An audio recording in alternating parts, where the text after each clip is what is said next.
Ce 30 août 2024, les Gabonais célébreront le premier anniversaire du coup de la libération, une période en proie aux souvenirs qui a également marqué la fin de longs jours de crainte et de suspense au sortir d'une période de campagne tendue. Lorsque le coup d'État est annoncé, je l'ai suivi autour de 5 heures, 6 heures à travers la télévision. Faut dire franchement, j'étais dans un état angoissé. Quand je vois à la télé, on annonce qu'il y a un coup d'État, les institutions sont annulées, je comprends tout de suite que on ne sait pas vraiment ce qui va se passer par la suite parce que on n'a jamais vécu un coup d'État au Gabon, on n'a jamais vécu quelle pourrait être la réaction des loyalistes s'il y en avait et surtout du peuple.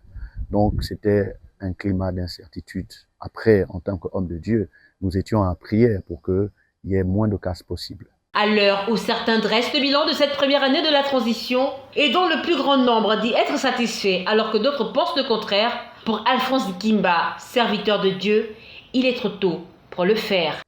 Écoutez, la transition, je trouve qu'il est très précoce d'estimer si elle est positive ou négative dans la mesure où vous avez des pays où la transition a duré 3 ans, 4 ans, parfois même 5 ans, tout simplement parce que quand vous partez d'un régime vers un autre, quand vous partez d'un système vers un autre, en fonction du niveau abyssal de pauvreté, de dysfonctionnement, on peut donc estimer qu'il faut beaucoup de temps pour évaluer les effets positifs de cette transition. Au-delà de la prière, il y a la compétence. Aujourd'hui, certains hommes d'église se disent prêts à accompagner le président de la transition et son équipe dans la réussite de ce processus de transition. Le soutien que l'on devrait attendre des hommes de Dieu devait aller au-delà de la prière dans un gymnase, un stade, pour faire des prières en faveur du CTRI ou de la transition. Non, il faut associer ces hommes de Dieu, chacun en fonction de ses compétences, pour des grands chantiers, pour des grandes réflexions,